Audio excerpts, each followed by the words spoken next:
Uh, I would like to share some our analysis and our. First of all, I would like to say that Burmese Muslim Association is representing all Muslims from Burma, and at the same time, we are working for all the citizens of Burma, those who have been abused their basic human rights.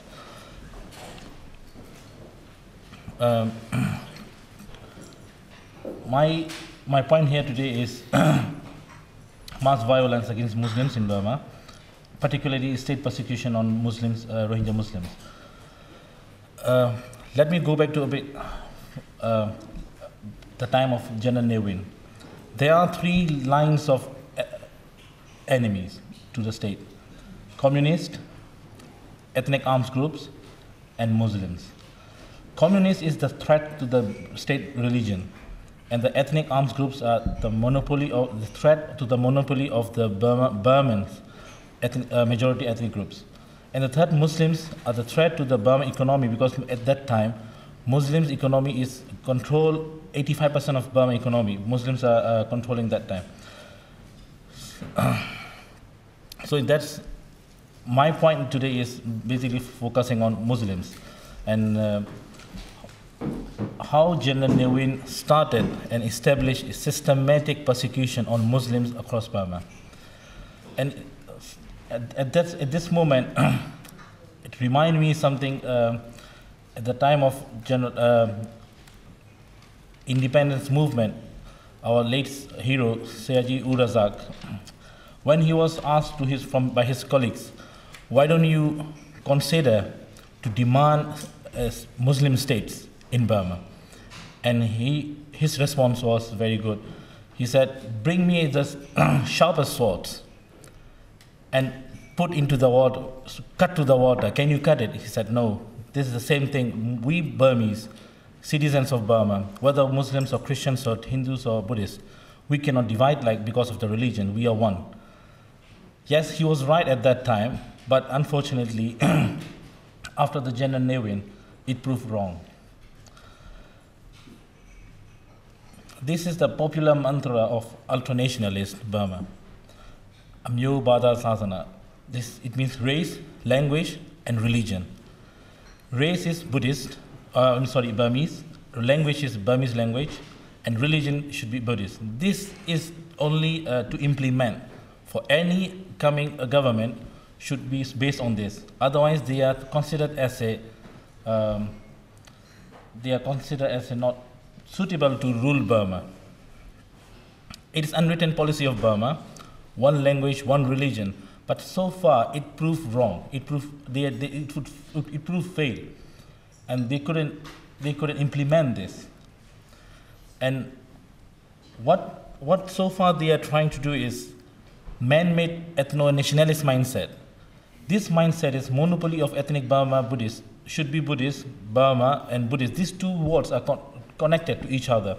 If you are Buddhist, you must be Burma.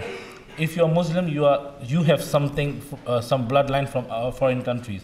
Automatically, because of the religion, change of the religion, one person become a foreigner. And this is very famous. After the military coup in 1988, after the 1988, and in 1989, this book is imported from India and Sri Lanka. Anxiety over elimination of race. It is clearly saying that Muslim population in Burma is threatening Buddhist population, and it could eliminate our race and religion one day. And this kind of phrases are always written in immigration offices across Burma.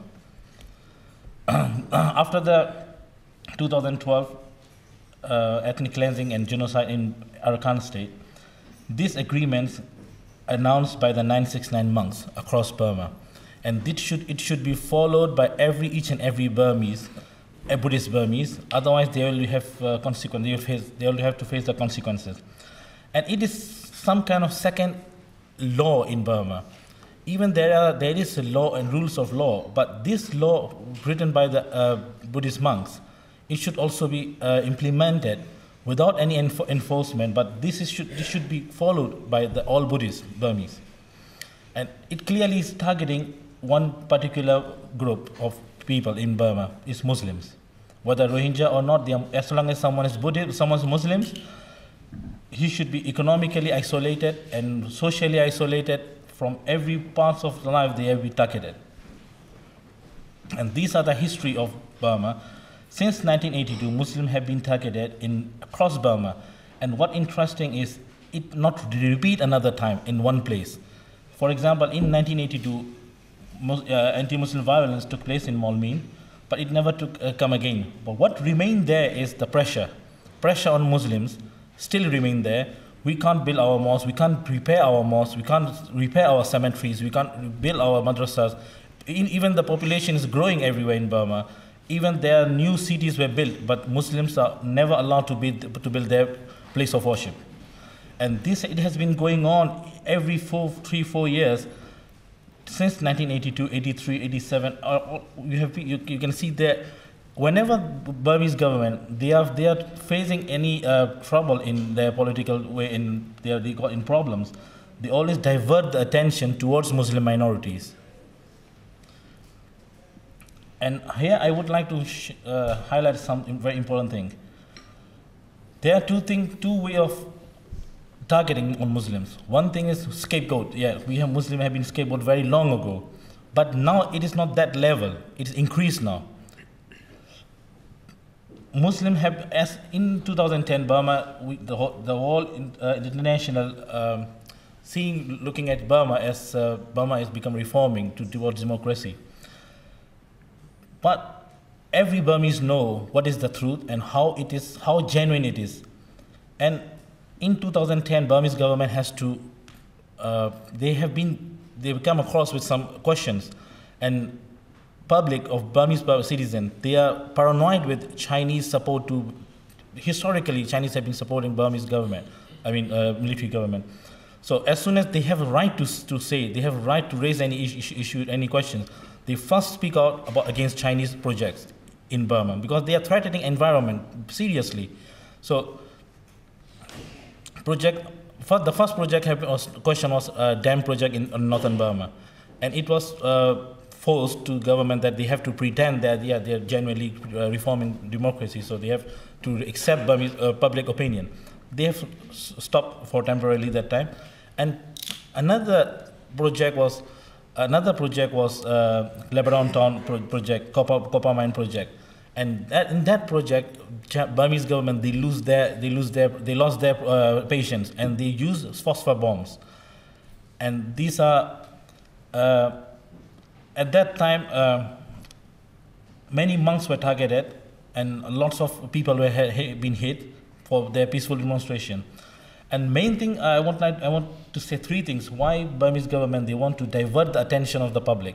First thing is project of Chinese and between Burma Economic Holding Limited. This holding limited, this company was owned by the generals. And another thing is popularity of Aung San Suu Kyi. And the third thing is they don't want to amend that constitution, 2000 constitution. For these three things, they have to divert public attention towards something else, somewhere else. It is Muslims. And it was mega dam project, and the second was copper mine project, and the third was Shui gas pipeline. These are the bombs used against copper mine protest.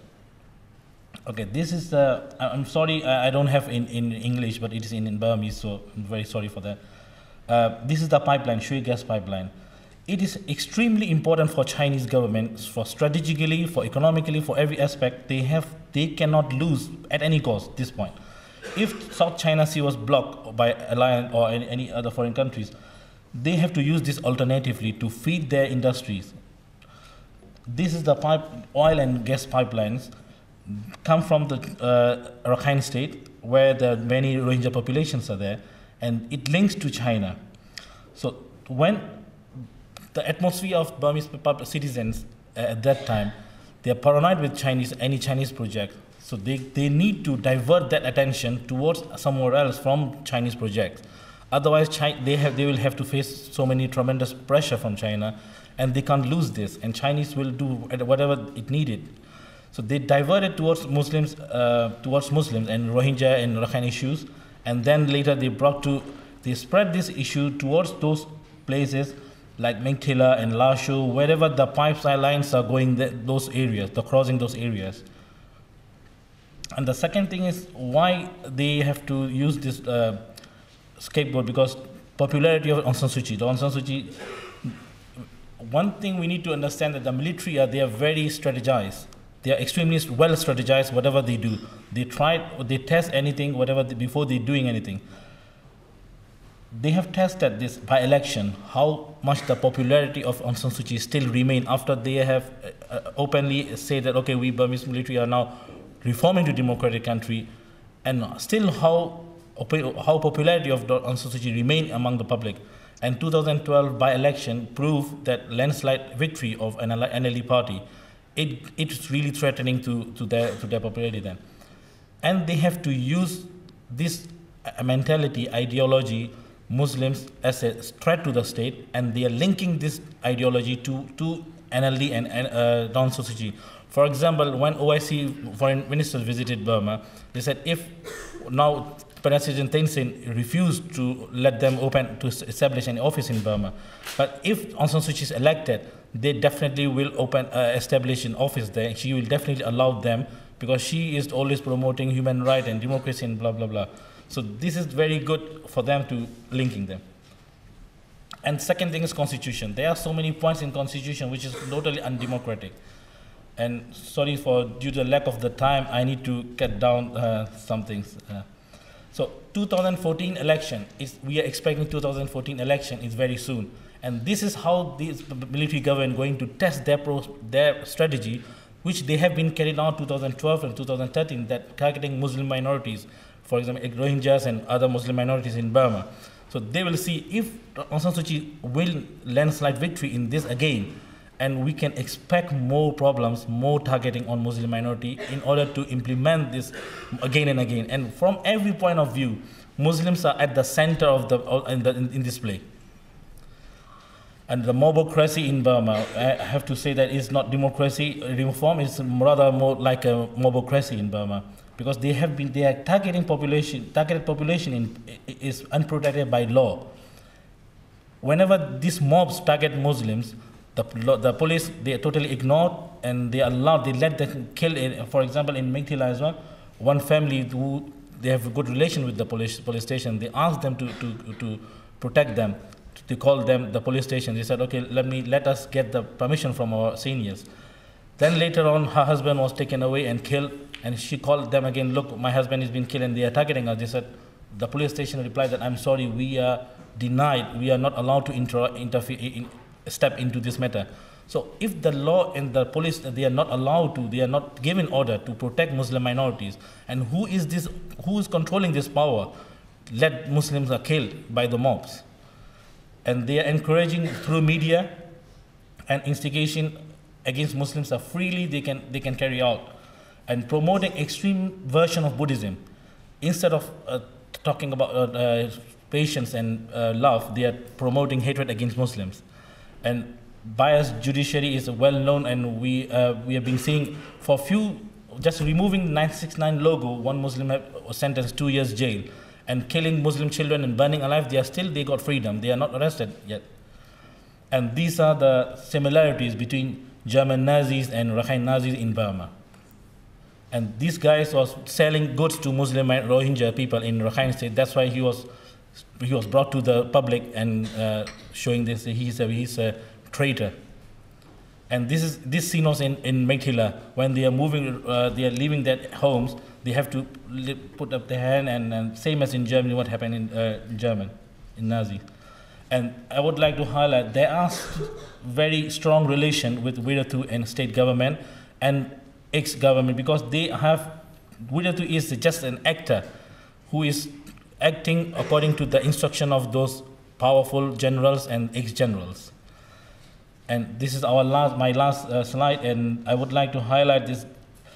Currently, our network getting very disturbing information from Rakhine State, and high rate of chronic malnutrition in camps, and children are dying day by day. And in the last 2 weeks ago, I have got very disturbing information. One Rohingya pregnant woman sent to the Sitwe hospital from Paukto, she has been given poison. by the doctor and the nurse, and her sister and husband were witnessing this, and we have documented this in detail. And thank you very much for patience.